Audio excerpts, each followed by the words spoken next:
Module number 14. Whew. We're going to talk about online courses. Now, I don't know if any of you have been seeing a lot of the, I don't know, I want to say outbreak of so many online courses teaching how to do online courses. And I don't know what it is, whether it's I'm just seeing all the ads because I clicked on one or two of them, or if there's just a ton more. But what I do know is that anytime you see a bunch of things on the shelf, it's because a lot of people are buying it. And what that tells me is that a lot of people are interested in building online courses. You've got people out there like Amy Porterfield and Marie Forleo and some really big players that are talking about how important online courses are to build and create. And so people are listening, obviously, and they're following. And then you've got a lot of offshoot people that are teaching online courses. So this is a big conversation out there in the market for coaches specifically. I haven't taken any of those courses, so I don't know what they teach. I don't know if it feels like there are things missing or any of that. So I don't have any kind of comparison information. I'll just teach you from my perspective. I have a guess as to what's being taught because I know what's being taught in kind of the Shark Tank anyway. So I have a guess, but I don't know from experience. Yes, to Michelle's question, do you think it's because it feels safer? Absolutely.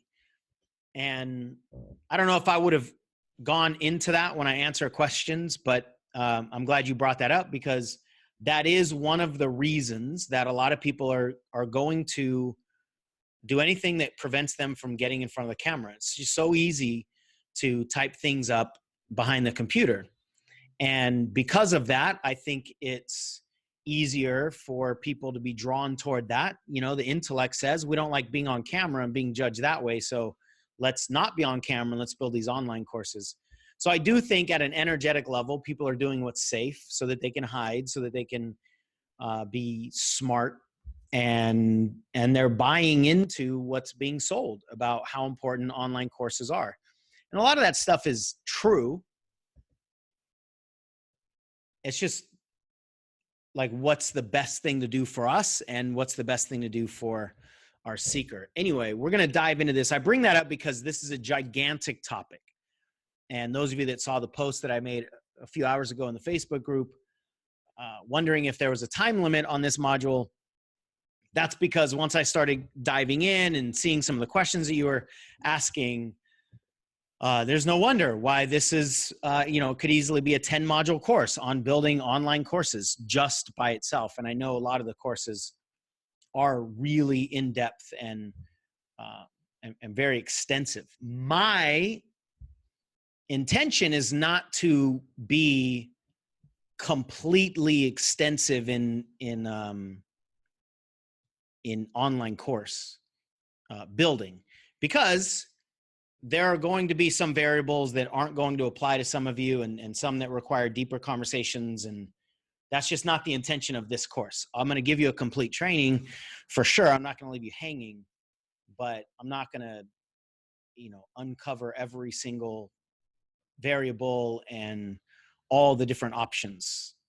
And there's a lot here. So because of that, and in lieu of a marathon module, this is part 1.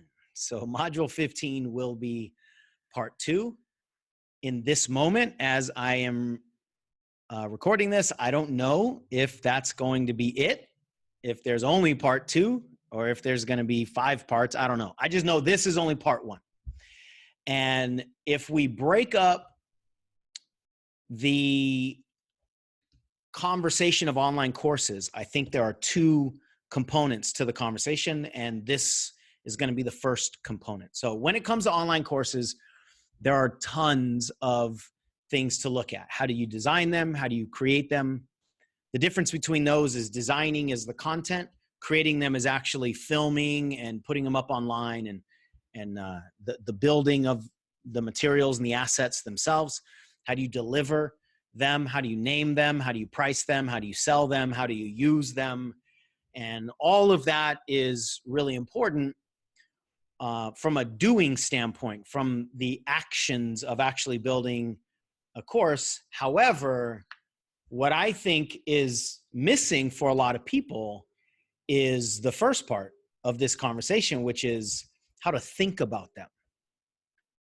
How do you think about online courses? There's a strategy component that has to be answered first, that is individual to you, your seeker, your content, your strengths, your weaknesses, your desires. And then let's look at an online course. So one of the things that happens, I think, with online courses, probably even more so than a lot of other marketing conversations, is people are looking for the rules.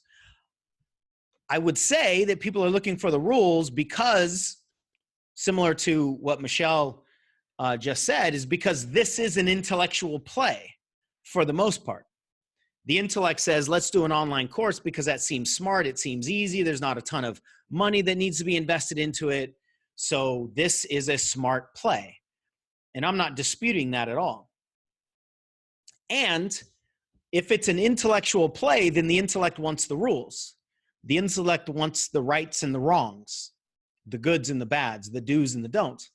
And I think there are more of those rules being asked for and being taught about online courses than anything that I've seen, at least, the other ways of messaging and marketing, like speaking engagements and private coaching programs and coaching skills and things like that. I think this one has the most demand for, and therefore the most supply of, rules, which is perfecting the irrelevant if we don't know the purpose of this course, if we don't know the strategy, if we don't know the person, right? So that's the first conversation.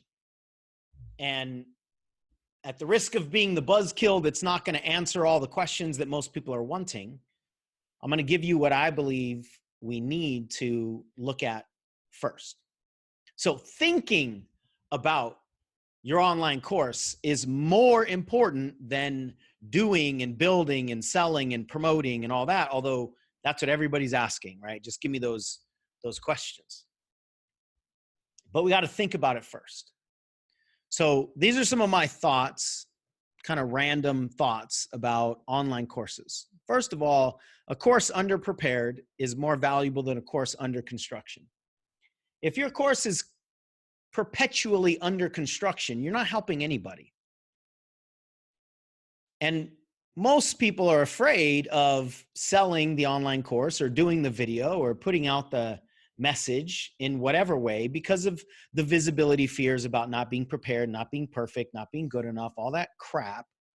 And the bottom line is people aren't getting helped. So get your course out. Take the under construction sign off and put it out there. Don't be careless about it. Be intentional, but definitely don't wait until you're ready. Because if you wait until you're ready, you'll never be ready. And what you think you need to be ready is wrong anyway. I don't know how this fits, but I'm going to take a step aside here before I go on to this next bullet. So last night I had a speaking engagement for a group of people in an organization, which is really cool. And there were two speakers, me and a woman named Sarah Safari. I'm not positive that's the way she pronounces her last name, but it's spelled like a safari. And she is a mountain climber. And she has climbed Everest a couple times, although she never made it to the summit yet. She hasn't made it to the summit yet. But that's her story. So all of her teaching is around her experience of mountain climbing and Everest and almost dying several times, and the lessons that she learned at 20,000 feet and 25,000 feet. And this is really, really powerful stuff. But there's one thing I want to share with all of you because it absolutely relates to this game of marketing in the coaching world, this game of visibility.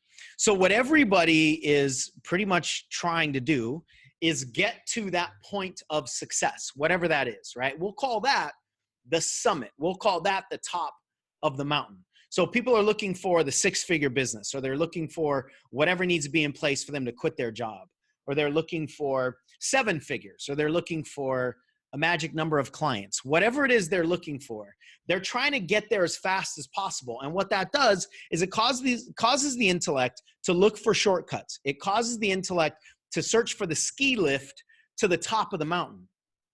You know, because the snow is cold, right? And we don't want to deal with the snow, and we don't want to deal with the bumps along the way. And what if we might fall down and bruise ourselves? So the intellect says, if there was just a ski lift, you know, if we could get taken to the top of the mountain, then our life would be fantastic. Then all of the challenges that we have, all the problems, all the conflicts would be solved, because then we would have the money or the success or the approval or whatever it is that we're searching for.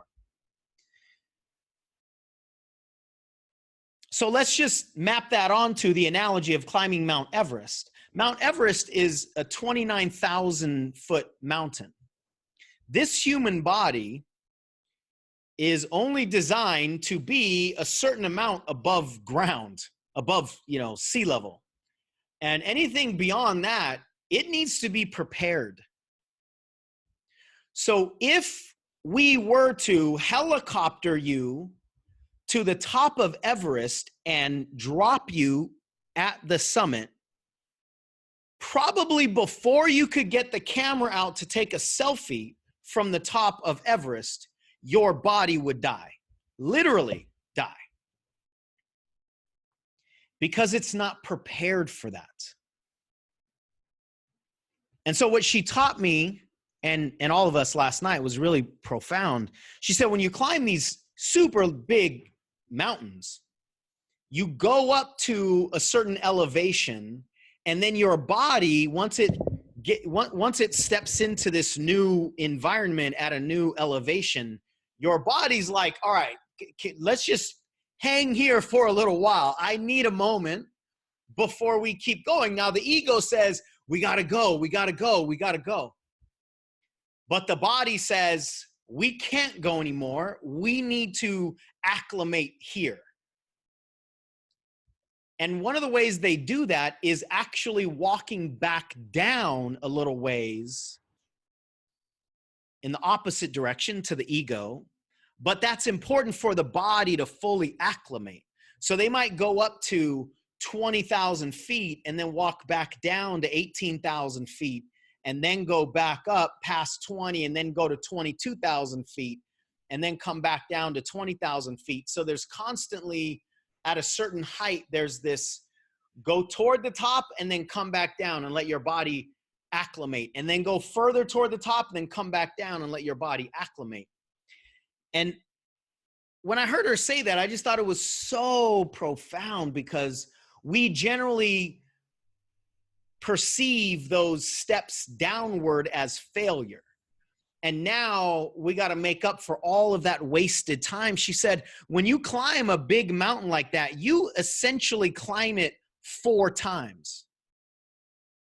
In the amount of time and distance you're actually climbing, it's about 4 times the height of the mountain itself. And even though you just want to keep going up to the summit, your body has to acclimate up to the different levels and layers. Otherwise, you will literally die. So we've talked about embodiment in this course plenty of times, that we've got to have the body for what it is that we need to, how we have to serve, and what it is that we need to fulfill our purpose. And this was just a real life physical example of that process. And in the personal development world and as a coach, there is a physical component to it, but a lot of this is mental. It's how do we relate to being prepared? And so we tell ourselves we're not prepared, and to take the next step. And really what we're not prepared for is we're not prepared to get to the level of success that we're demanding of ourselves, because we haven't gone through the steps, right? She shared so many really, really powerful things that are beyond scope of this particular module. But the point is, the reason I bring that up is we have to realize that when we take an action, in this case, a course, when we take an action, we will fall down a little bit. We will settle. We will have a difficult time breathing. And that's the way that we know what we need to actually build up. The body knows at 20,000 feet what's not working. That's how the body goes, okay, well, we got to breathe a little bit deeper, a little more shallow. I don't know what the actual reality is, but the body goes, well, at this place, I need to make some adjustments here. And that's the same process for us in building our business and in continually evolving. So back to the slides and back to the bullets here. Your content can't transform anybody in your head. While it's in your head, it's not helping anybody. And while it's in your head, you can't improve it anyway. It needs oxygen. We've talked about that several times from several different angles. This next course that you're going to create, whether it's your first one or it's your next one, my invitation to you is to consider that the main purpose of this course is to teach you the lessons you need to lead the following course. The main purpose of your body acclimating at 20,000 feet is so that it can be ready to acclimate at 28,000 feet. Because you can't hit the summit at 20,000 feet anyway. So I want you to think about the purpose of this step is to prepare me for the next step, not to fulfill all of my goals and all my dreams. If you think about it that way, you'll probably be disappointed. Now, if you think about it that way and you succeed that way, then please send me a proposal for what it's going to cost me to hire you as a coach, because you'll be the first one I've ever heard of, ever, that's even gotten anywhere close to their intellectual goals at a first step, like doing an online course.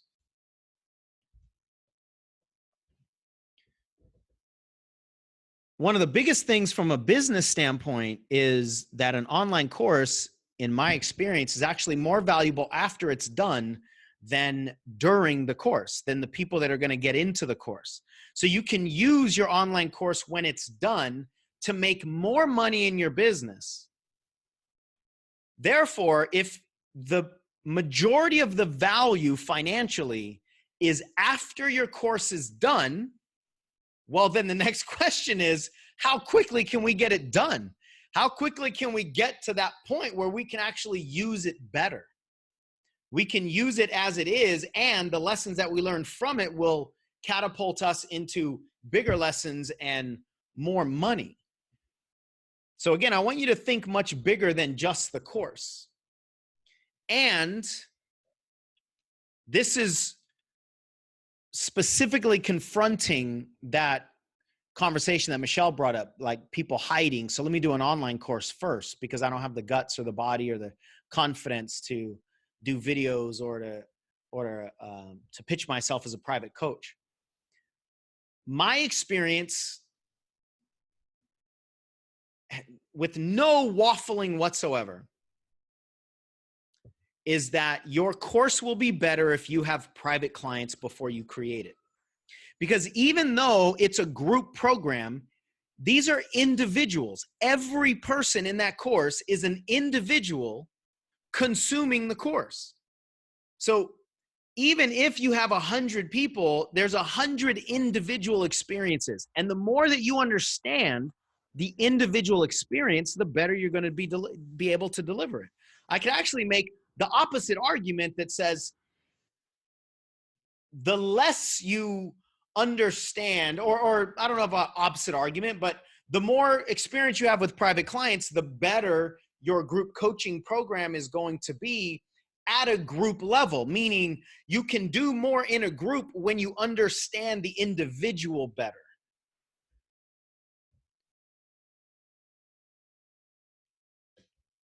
So if your come from in doing an online course is because you're afraid of selling private coaching, then don't do an online course because your online course is going to suck.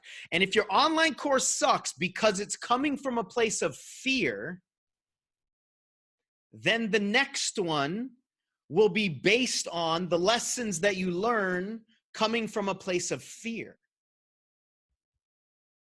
Now, I know that might be a little harsh, and even though I said some version of with complete certainty,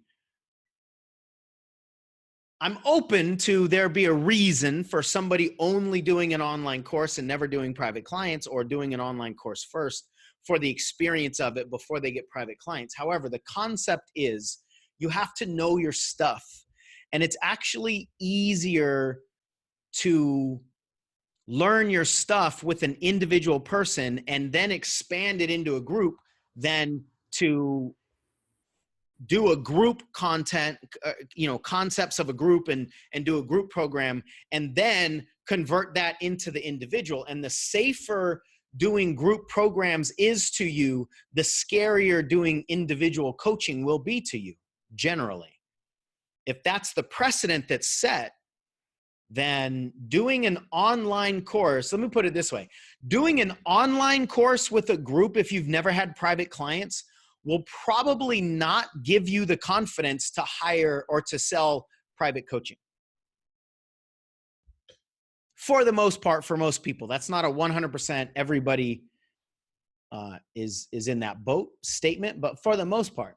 But that's what we think, right? We're afraid of selling private coaching, so let me go get my confidence. But it's, that's like, I don't know how to surf, so let me take horseback riding lessons first because I don't know how to surf. There's waves and it's dangerous, but horses, they'll just walk. Okay, great. So then you'll get really good at riding horses, and then what? That won't help you get on the surfboard. It might feel like it's the same, but you're actually working different muscles. Okay. The other thing about online courses is they're not novel anymore, which means the value of the course is going to be the main attraction, no longer the novelty of it. Once upon a time, online learning was novel. Live videos was novel. A video-based sales campaign was novel. People liked the platform that was new and sparkly, and so they showed up because it was new and sparkly. Well, it's not new and sparkly anymore, so now the value is really going to be the only thing that attracts people. That's why you really got to focus on value. Here's another huge misconception. People think that creating a perfect online course is the way to be successful with online courses. Having an audience is way more important than the value of your content, because if your content is perfect and you have no audience, then your perfect content is useless because nobody's using it, nobody's consuming it. There has to be an audience that knows about you and that knows about the content for them to say yes and for them to consume it, and for your course to be valuable to any human being. Now, the addition to that, and the good news, is that every single individual person is an audience. So when I say you have to have an audience, that doesn't mean you have to have 1,000 people on an email list to offer a course. You could have 3 people that you know really well, maybe private coaching clients or people you've talked to in the past, and that could be the audience that you offer your course to. So I'm not saying it has to be a big audience, and each person is an audience, but you have to focus on audience. Otherwise, they won't care. They won't even know about it. Now, one reason that there's a lot of resistance toward creating online programs is because people are afraid of failing with your online program. And the only way you can fail with an online course is by creating and judging yourself with unrealistic expectations. That's the only way you can fail. If you do a course and nobody shows up and you complete the course, you now have content. You now have an online product that you can sell, that you can use to get on stages, that you can cut up and put into a podcast, that you can get on other people's podcasts with, that you can get transcribed into a book. The fact that nobody was on while you recorded it doesn't matter in the grand scheme of things. But people get frustrated and they fear doing online courses because they're afraid of the initial failure. And it's really just, what are you going to say to yourself if the expectations aren't met? So we'll talk about realistic expectations here. And here's marketing wisdom that I've learned specifically for online courses, but really anything related to the digital marketing conversation. The easier and more convenient it is for you to do, the easier it is for them to ignore. The easier and more convenient it is for you to do, the easier it is for them to ignore. That's why, going back a couple modules, when you get in front of crowds, even if there are 10 people at a local event that you speak at, like I spoke at this event last night, there was maybe 16, 18 people in the room. My credibility and authority with those 18 people is way bigger than if I were to attract an audience online of probably at least 1,800 people, at least 100 times that, maybe even 500 times or 1,000 times that. My credibility in front of 18 live humans might be better than my credibility in front of 18,000 humans if we're just talking over the internet in email. It's easy for me to write and push send on an email and reach 18,000 people. It's also easy for 17,990 of those people to not read it. And then it seems to us like, oh my goodness, there's 18,000 people. I'm going to get 5,000 of them to join my program because my program is awesome. And then you don't realize that only about 1,000 of them saw the email, and then maybe 80 of them opened the email, and then maybe 5 of them clicked the link that went to your sales page.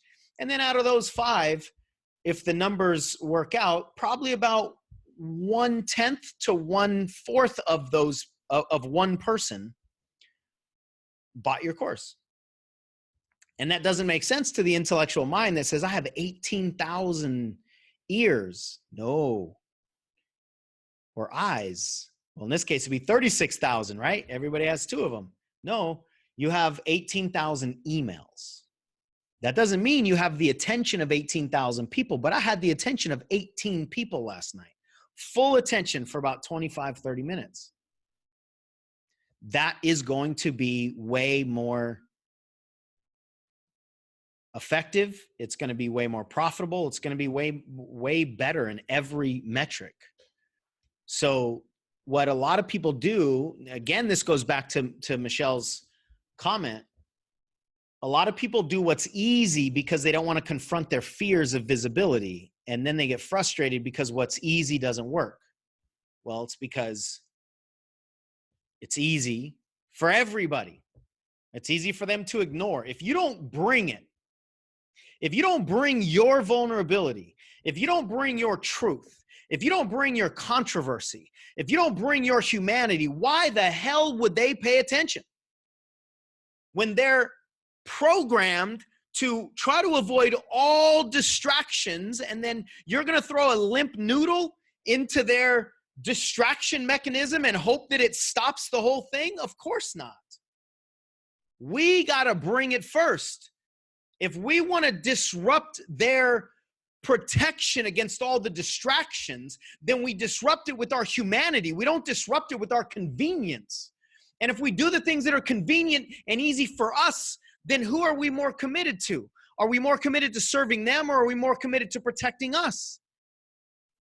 So if you do things, and I'm talking about you to everybody, not you in this course, but if you, in a grand scale statement here, if you do the things that are easier for you as the coach, that are more convenient for you as the coach, that are going to provide the most amount of money with the least amount of work for you as the coach, then I hope like hell you fail.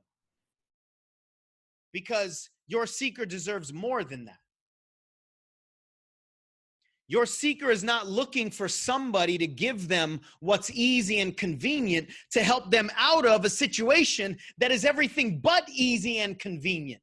We can't solve difficult and messy with easy and convenient. And if you signed up to be a transformational coach, then you just have to let go of the idea that you can do that with anything that's easy and convenient to the intellect. Now, the more that you do it, the easier it gets. But the intellect wants everything to be nice and smooth and clean and simple. It is simple. It's just not simple to the rules of the intellect. So don't search for easy and convenient. But if you look at pretty much everything that's being sold out there, whether it's in the coaching space or in the non-coaching space, everything is, let me give you easy, convenient, shortcut. You don't have to go to the gym. You can just lose some weight because we'll freeze the fat right off of you. You don't have to worry about any of the symptoms that are causing your heart to not work properly. We're going to give you some medication that makes you not realize your heart's not working properly. That's how our society is being run right now.